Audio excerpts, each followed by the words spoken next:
Hello, friends. Welcome to the Wake Up with Gratitude podcast. I'm your host, Julie Boyer, and today I'm welcoming a new friend, Rnold Smith. Good morning, my friend. Good morning.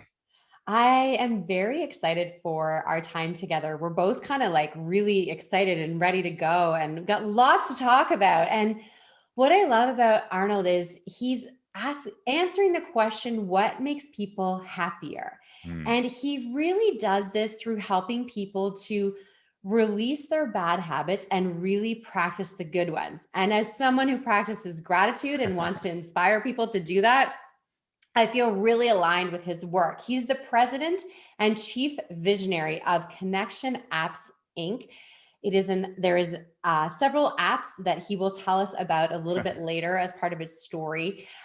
He also did a really amazing Tedx talk on unlocking unpredictable results. And we're going to also hopefully get into that because I'm really curious about this topic. And there's definitely some goodness in there for us to unlock. Like many of us, Rnold has been through some really difficult personal challenges that's kind of brought him to the person he is today.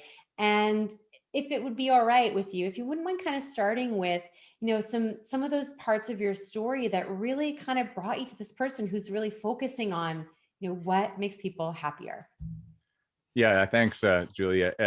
It's such an interesting topic. Like, why am I doing what I'm doing? Like you go back and you say, why am I so focused on this? And it really affects every decision I make. I was just talking with some friends yesterday about why are you making the decision this way? Is it about money or is it about lifestyle? And it really goes back to my childhood. When I was 9 years, and I kind of hate leading with this because it's pretty dark. But when I was 9 years old, my father actually took his own life, and I was the one who found him. And there's a bit more of a story there, but ultimately, I felt kind of like I could have saved him, and I didn't. And then, fast forward to a fairly troubled youth of, kind of in and out of, angry kid, no doubt. My mom then died of lung cancer when I was 17. So I've been on my own since I was 17 and trying to figure it out. And, there was this really dark time after that where I just felt like I was in a void. I had to keep going forward because if I just took one step backward, I'd be sucked into the darkness. But one of the gifts of, I guess, losing your parents is that you get to search for your own perspective. And so I was lucky enough to have some people in my life who took me in and looked out for me and really helped me to see who I wanted to be in the world. And one of the things I noticed as this young boy is that people aren't happy. Like there's a lot of people out there who don't have that sparkle in their eyes. Like it's unusual to meet someone who just kind of has the joy leaking out of their eyes. And I thought, that's a problem. To me, that was always something that this is something wrong with the world. That was something I noticed as a kid and really drove me in my life to, first of all, find that for myself and then want to find that for others. I'm breathing because that was like a lot in 2 or 3 minutes. So, first of all, thank you for your courage to just share your story as it is with no excuses and the authenticity of that moment. It's actually a really important conversation for us to start there and to start in this moment of, being 9 and experiencing this kind of trauma, which is it's really a pivotal life trauma that doesn't go away, doesn't disappear. It's always going to be a part of who you are as a human, as a father, as a partner, all these things, as an entrepreneur. And what you said that you noticed as a child was that just people are walking around so unhappy, which imagining that was obviously if your father was in that situation, that not just only unhappy, but likely a lot more mental illness, other things going on. And was he had he been diagnosed with illness at that time, or No, nobody I knew? mean, I think the biggest thing is he was struggling with a bad back and he'd had some failures in business and he's a very successful father. And so I think that, and very successful brother. And so I think he just felt like a failure. Wow. And so I think he just felt like he was better off not being around. This, we've been through one heck of a year as Mm. a collective, right? And the reason I led with your question of what makes people happier, because that is a question that so many of us are asking ourselves right now. The ways that in which we lived before, where we were always striving, where we were Mm, never enough, where that, losing the 10 pounds didn't change anything about the way that we felt, not feeling like, and the part you mentioned about being in pain, listen, there are so many people who live in physical chronic pain every single yeah. day that do honestly feel like the better solution is to not be alive anymore. So that's also a powerful thing. And you took the piece of that, which was the question that you're asking all the time. And I invite people that are listening right now or watching us, if you're watching the video, to think about that question, to really Mm. take it in and just say, am I really happy? So how does that show up for you now in the way that you are showing up in life? Like, how are you answering that question? Well, I think one of the things that I noticed was that knowing more doesn't make any difference. I spent, a lot of my 20s, going to workshops and reading books. And I always kind of felt like I would make some progress and I'd feel so great. I'd be like so energized, like, oh my God, I know the answer, and I'd be like, this is it. And then my life would somehow end up where it was, or I'd just make micro progress. And I thought, what's going on? Like, why can't we move forward? And so I really got into kind of how people operate, and what keeps us stuck. And yeah, I kind of forgot the question.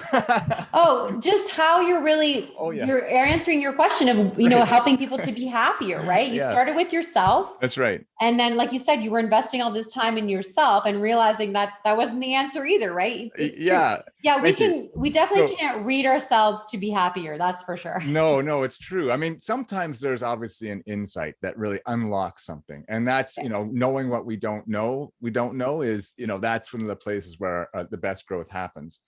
But what I noticed was that people, didn't need more information. And, for me, it was really about finding ways to actually change my behavior. And this is when I started kind of getting hooked on habits. How do you change your habits? You're way better off focusing on one tiny habit and improving that.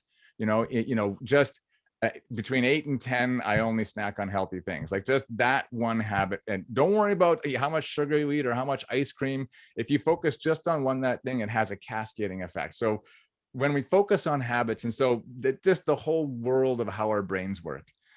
But I was doing corporate consulting and I was working with people development and all that kind of thing. And I really loved that work. I love helping people love where they work. But I noticed that you go in there and give them all this great information, like, oh my God, I got something else. And they just kind of had this weight of it. Like, I love what you're saying, but I got, it's more work. What am I going to, it's like more. And so I thought, I want to help them. And I really want, it's about helping them take action. How do you actually help people take action as opposed to just giving them more information? And so that's what inspired me to kind of create an app that's based on, habit formation and neuroscience and all those great things. And we can dig into that. But ultimately, I didn't want to do an app that just like, hey, develop any habit, because there's some out there. I Yeah. wanted to focus on what I wanted to give to the world, which was, making people happy. And so for me, the thing that fills me up the most is my relationship with my partner, with my wife and my kids, like those relationships, but especially my marriage. I felt like I was so blessed that I'd worked hard to, develop a great marriage. And I thought, this is my bastion. This is when I have failures in the world, when I'm feeling down, when I'm like, it is my rock. And so I wanted other people to have that too. You said something so wise, which is you worked hard to develop a great marriage. Mm, And, again, over the past year, it has been very trying for a lot of marriages, often because most people aren't used to being with their spouse that much, mm, right? That we've changed the way we are with our spouse. A lot of us are never alone with our spouse anymore because the kids are always home. yeah, So it does definite change your challenge. Yeah. relationship. And so I I love that you took this focus, because there's work to be done. And Mm, we work on our business relationships because we know mhm. we have to grow and build our business relationships in order to build a business. We know and understand that if we neglect our friends and we don't pay attention to them, those friendships are going to be neglected. But we often forget that the person and the relationships that are in our own home are the ones that we just take the most for granted. And then we're not actually, investing in those relationships. So that was at the birth of your app, or did it start from the business side first? Yeah, no, it actually started from the couple side, and really Okay. researching what makes couples most successful. And it talking gratitude's a big portion of that. I'm going to get to that in a second. But one of the things that I find so interesting in the research that I did about this is most of the habits that actually cause friction in relationships aren't ones we choose. Like, we're not choosing to cause, like, we don't choose to yell at our spouse or to be grumpy or to be, like to be impatient. Like, those aren't things we choose. Those are things that are automatic. And so, because they're automatic, often they're unconscious. And when we don't notice that we're doing those things over time, that's when, that's when our relationship kind of takes a hit, and we go, what happened? I didn't even notice that what happened. And, this is why it's so important to focus on the habits. Because the other thing is, like, you do have so much going on. You got your business, you got your kids, you got your health, all those things. So you go, like, we're good. Our relationship's good. I can count on you. I know we're together. We've committed for life. We're good. And so it is something you almost want to be able to take for granted, because everything else really requires your attention. And so this is, so knowing all of that, knowing that people are busy, knowing that we have these unreasonable demands in our time, I wanted to focus on what are the tiny things that you can do that are proven by science to generate that feeling of love. Like, there's a big difference between knowing I love you and actually experiencing love. And that's what I wanted to focus on. That is a great question. The knowing versus the feeling of the love. What you said reminded me a little bit about, I'm sure you've read Darren Hardy, The Mhm. Compound Effect, right? Yes. And it's Yeah, that exactly. we're either going, we're going one way or the other. Like, it's never a straight line with whatever habit we're doing or not doing. We're Yes. either making things better or we're making things worse. And at the end of the year, we either end up way above where we were or way below. And when we take advantage and we forget to invest in the relationship that's right in front of us, the compound effect, even if we didn't change anything, the compound effect takes us further and further apart than where we wanted to Exactly. be. And so this idea of these little habits and little things. So just tell me how the app works. If I'm Yeah. married, I find your app on the App Store. Yeah. How does it work So there's 8 connection habits. for Things when I list them all, I always forget one or two. But so expressing gratitude is a big one. And so I love that, waking up with gratitude podcast, but most of the time this is an individual practice. Like, it's, what am I grateful for? Yeah. And when you express gratitude to another person for what you're grateful for about them, it actually doubles the effect. So it allows them to experience it as well. And so we define expressing gratitude as thanking a person for who they are and how they do things. So it's not just about emptying the dishwasher or sweeping the porch. It's about being organized. It's about being generous. And when you recognize someone for being generous, that gratitude lasts. Oh, they see me as someone of value. And so just that practice itself. So when you talked about waking up, I thought, I got to get on there and tell people about this. And the interesting thing, there was a researcher named Michael Zettner from the University of Geneva. Anyway, he reviewed 477 studies on compatibility, and that was the one thing that all successful relationships have in common, is you never stop seeing the good in your partner. And this is why it's such an important practice, because the way we're wired to notice what's wrong. Biologically, we're scanning our environment for something that's wrong that could possibly hurt us, and so that's automatic. But noticing what's right requires more energy, requires a conscious choice, unless it's a habit. And that's why it's so important to focus on these habits, because otherwise you're just in the negative. Now, I just talked about one habit, but I'll take a pause because you might have a Yeah. question. No. Okay. So one is gratitude. Yeah, So just kind of list off the other ones that you remember off the top of your head. sure. Yeah, no, it's good. Let's So see if the we other get to ones, 8. I can look behind me. So you give your full attention, which is Okay. really active listening, because we're often so distracted. There's acknowledging the positive, which is not only what's positive about right now, it also includes compliments and what's positive about the future. There is, let's turn around. Obviously communicating love through touch. oftentimes, couples uh, collapse sexual touching with loving touch.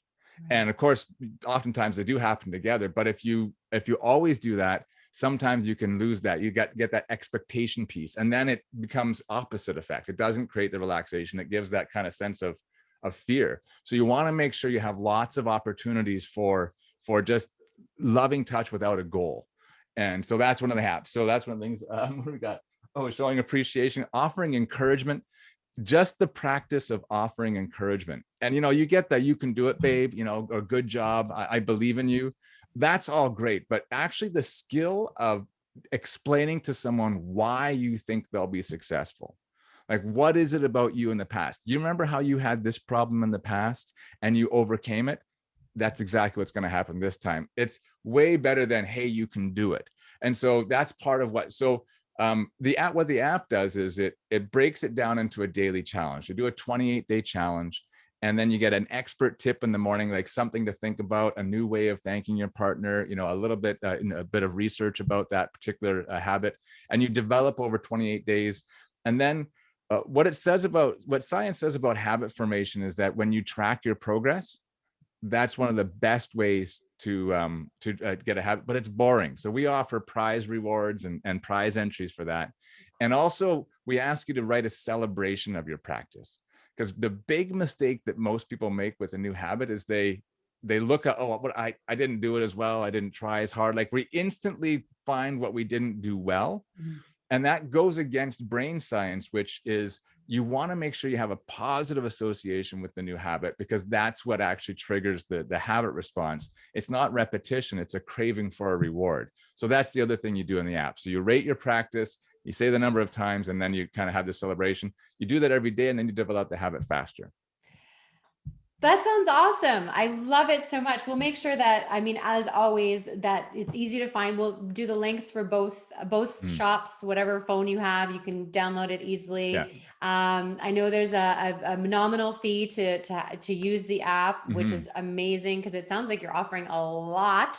And what I love too is that some of the things that you've mentioned in there are really habits that, I work on cultivating and I work on creating. One of the reasons, actually, Rnold, that I started podcasting was about this idea of giving my full attention. When I podcast, I can't be on my phone. Yeah. I can't scroll. I actually being a good podcaster is actually about being a better listener and learning. So that to me is such a great skill that, even with our children, you're a father, I have a daughter, and that moment of just being able to listen to our kids for even a couple of minutes. Do you agree with me that sometimes we feel like they need our attention for like an hour, but actually they only need like a couple of minutes? It's right? So true. Funny you say that, because I actually, the full attention habit, as I was developing the habit and figuring out which of the habits I was going to choose, I went to Tedx Stanley Park, and I saw a fellow named Stephen O'Keefe talk, and he's deaf. And his TED talk was all about teaching people how to listen. And he was saying that, people are so distracted when listening. He said, listen with your eyes, your ears, and your heart. And as he was talking, I realized that my daughter was 5 at the time. I realized that I, like, so many times she'd be, hey, Papa, Papa. And I'd be like, yeah. And not really giving her my full attention. And it kind of broke my heart.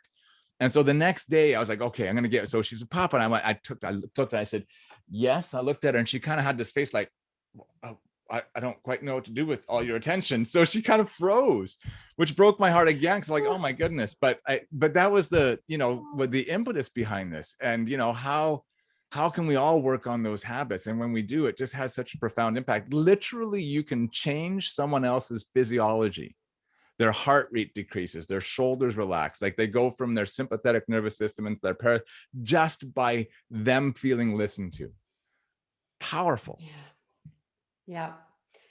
In this world of endless Zoom meetings and webinars, one thing I've started doing is I've started taking phone calls more than it's funny because I was already doing my business online before this all happened. Yeah. So a Zoom meeting was kind of an interesting and exciting thing. And now for many people, it's like all day long, I'm staring at myself, I'm staring at you, because you're staring in a mirror, right? Yeah. And you're looking at the other person. And yes, I can look at you, but I'm not actually looking at you. I'm looking in the camera. Mm, So I've started taking more phone calls because I feel sometimes like then I'm just listening. mm. Right? I'm taking the other senses out of it, and the self-consciousness of being on camera all the time. So that's just an idea that I would not have maybe said in the past. I would have said get on the video, but I think in our over videoed lifestyle, sometimes we can actually give our full attention on the phone, like to listen to someone. And often I'll sit outside and just put the phone down on my lap, so I'm not looking at my phone, and I'm just sitting outside and just like staring at, nature and really feeling present in that moment. So great opportunities for that. Okay, you mentioned TEDx, so we're going to come back to TEDx because you have a TEDx talk, which is, I will also link to this because it's so great too. I just love this topic, unlocking unpredictable results. And Yeah. tell me the second, because you explained this before we talked, and Yeah. I was like, tell me again, because this is very Okay. interesting. Before I do that, Okay. I just want to say, so right now in the app, you can do the appreciation challenge for free. And so this Oh, is thanking someone for what they do. So expressing gratitude, who they are and how they do things, appreciation, what they do. So if you want to download the app today, that's the 28-day challenge is free right now. And the goal is to just kind of get more of that in the world. And one thing I want to say is that in relationships, healthy relationships have a ratio of 5 positive interactions for every 1 negative. So if you really like, even if you think I'm pretty good at this, try it, try upping it, try doubling the amount of appreciation. You'd be amazed at what gets created in a relationship. Okay. TEDx talk. okay, that's awesome. Okay, Yeah, so let's all, I mean, why not give this a go for yeah, 28 days? At totally least free. start there. There's so much, I feel like this app has so much to offer. So I'm really excited that you're offering that part of it at Thank no you, Julie. cost. That's amazing. Thank you so much. Okay, so Okay, TEDx. so unlocking unpredictable Yes. results. Okay. So ultimately, I mean, not to give away the punchline, but ultimately this is about resignation, and resignation defined as the unresisting acceptance of a probable future. And this is where our minds, or the way our brains work, is kind of like the enemy. Logic is the enemy of creating the future that we want. I mean, our lives are pretty predictable. You can kind of see how we want it, how it's going to go. Well, for the past 20 years, it's been going this way. I've been eating poorly. I've been unhappy. I've been this way. So obviously in the future, it's going to go that way too. Now, when we stop resisting that probable future, that's when we're stuck. That's when we have created a cage around ourselves that keeps us locked into our existence. And so this is about really seeing what you don't know. Like oftentimes we don't even realize we're resigned. Like things like I'm just messy. I'm not organized. I'm shy. Like we say these things about ourselves like they're true. And yet, like, oh, I'm just a grumpy person. And yet sometimes you're not. Like if you choose not to be grumpy right now, guess what? You're not. And if you do that for someone who's never met you before, that's all they know. They go, I met Arnold. He's delightful. And everybody else is like, Arnold? He's not me, because I am delightful. But someone who is grumpy, like he's like, what do you really like? They just blow their mind. And so, and oftentimes our environment actually locks us into those patterns as well, because people actually relate to us. If we change, they're like, no changing.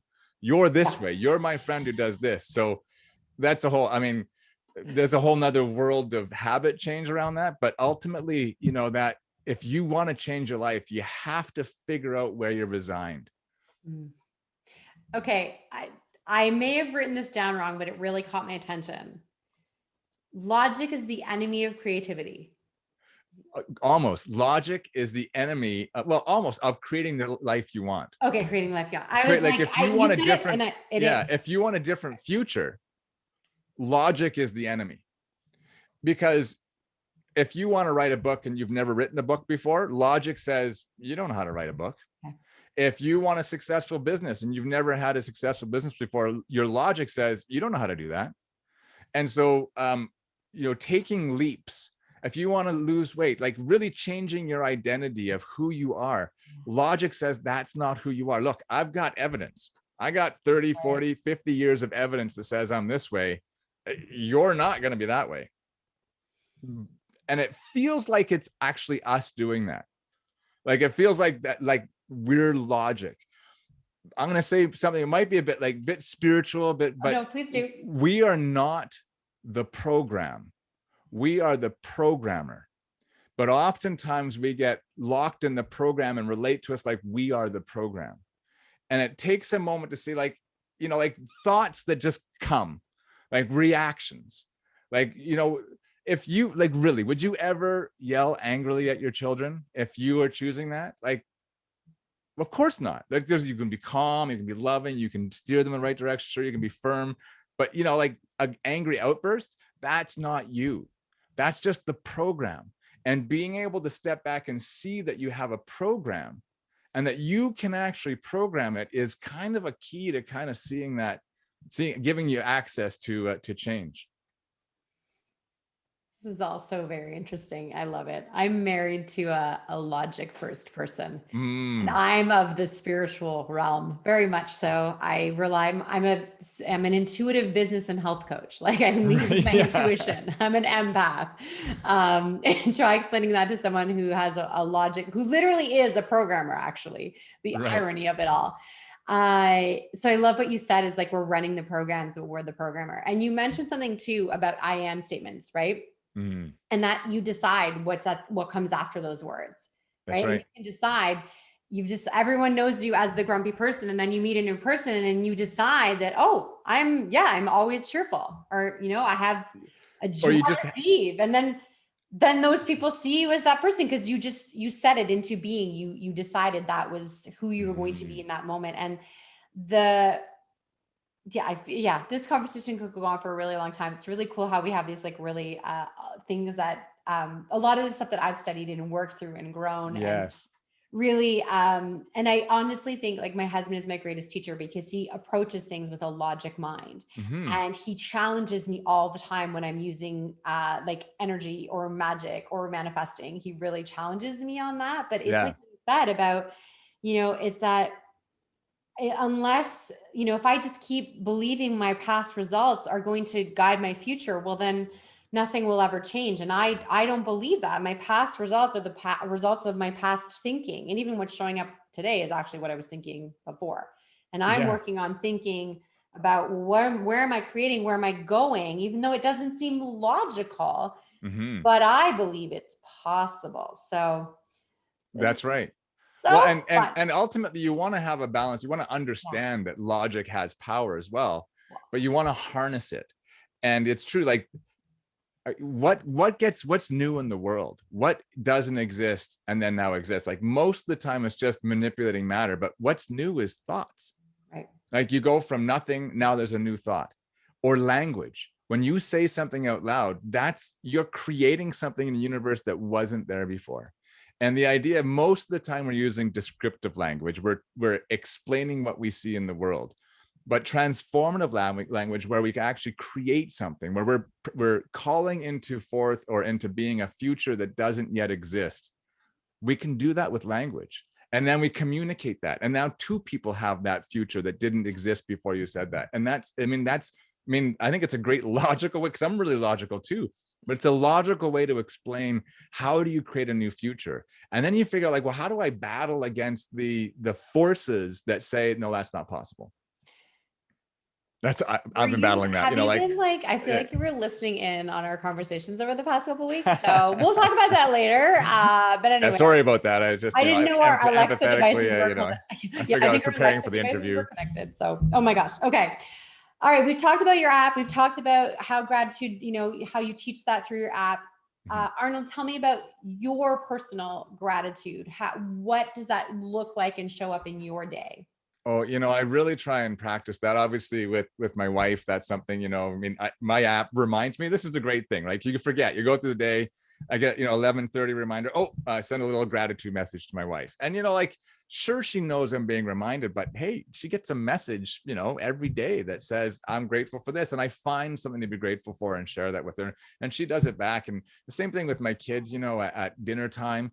Like, there's nothing that makes me prouder when my kids come up with something to be grateful for. Right? Like, when we're in a funk, because of course we're human, and then say, guys, come on, we're all together. And, like, she'll, like, list things we're grateful for. My 10-year-old kind of sorting us out. And we're like, man, that to me is like that's a proud parenting moment, because you know that they're doing that because they've seen you do that. And so that's really, just trying to be really present to, each day. And because there's always challenges, like I'm up to big things. And so it doesn't happen easy, and so each day you can be like, ugh, and sometimes I am, for sure. But how do you transform that? And that's why I love like waking up with gratitude, because you can only be in one state at a time. And if you're in that stress state, how do you get out of it? And it really is about imagining the future that you want, and or being present to the future that you actually, or that, what is good about what is right now. And when you can do both of those things, that helps to shift you out of your funk. And I think being a parent and leading with gratitude and showing up with gratitude as often as we can, and also Mhm. being authentic to tell sometimes we just aren't feeling grateful, and having our kids show up and being grateful when we're not, or reminding us of gratitude, I think is such a gift. And for all the Mhm. parents that are listening, the work that you're doing right now, the work that you're doing on creating your own gratitude habits, the way that you're showing appreciation for your partner, your kids are watching.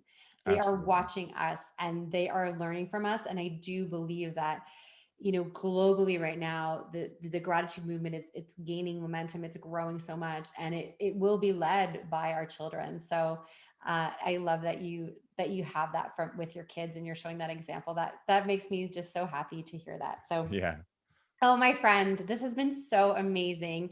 Remind us again the name of your app, sure. and how do we get it?